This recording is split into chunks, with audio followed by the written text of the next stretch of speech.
What is up, farming family? How y'all doing today? Today, we're checking out that bread and butter Shogun. This is the first raw carbon fiber / titanium weave paddle on the market. I would classify this as a Gen 2.5 just simply due to the new facing material, but realistically, it's probably just another Gen 2 that looks way cleaner. I do have a code for them. It's Farmer. If you use that at checkout, you will get a 10% discount. Thought I should let you know that. But let's get into this. I'm going to be comparing this, between the Filth and the Loco. So stay tuned. I hope y'all been doing good. The first thing I want to talk about this paddle with is the pop. If I were to talk about the pop and compare it to the Filth, I would say that it is a little less poppy than the Filth is, and probably a little more poppy than the Loco. This is like a perfect tweener if you're wanting something in between the two bread and butter advanced pro style paddles that they, make. And when it comes to the power, it is slightly less powerful than the Filth. When I played with the Filth and switched back to this, I noticed the drives with the Filth had a lot more plow through and had more oomph to them. But if you're wanting something with a little bit less power and a little bit less pop, the Shogun could be for you. Let's start with the control. Okay, I think this is definitely easier to control than the Filth. If I was to put it between two paddles in terms of control, it's literally in between the Loco and the Filth in terms of control. So if you play like with most Gen 2 raw carbon fiber paddles, you're not going to have a problem controlling this. In all actuality, this will be one of the easier ones to control compared to some of the stiffer face Gen 2 paddles that are out.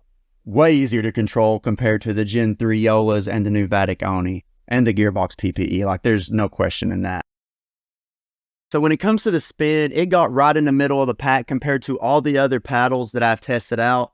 So to be honest, in terms of spin, you're not going to regret buying it. It's going to be right on par with majority of the paddles on the market, even though it does have titanium in the face. The grit difference and the spin doesn't change any at all compared to most of the raw carbon fiber paddles that we're currently using. The swing weight of this paddle was 122, which is right on par with literally every other elongated paddle. If you've used other elongated paddles, I don't see you having a problem getting this one around. It's going to feel just like most of the other ones that do. And the 8.1 ounces is the overall static weight of this paddle. I don't really value the overall static weight much. I know some people do, but the 122 swing weight is what I would focus on. And if I've used other elongated paddles, that's not going to really be a problem. When it comes to the twist weight is 6.16. Again, very similar to some of the other elongated shaped paddles. Usually when you get to the 6.5 threshold, that's when you start talking about hybrids, and above that would be wide bodies. So this is very similar to other elongated shapes. I feel like I've said this majority of this review, and I tend to do that when it comes to the elongated shapes. They all have a tendency to be in the same swing weight and twist weight range unless something drastic has happened. Now, in terms of sweet spot, I don't feel like this has a bad sweet spot by any means. It's going to play literally similar to the Filth in terms of the sweet spot. So if you've played with the Filth, you know what I'm talking about. Yeah, when it comes to value for your money, it's $189.99 without my 10% discount code. Do I think it's worth it?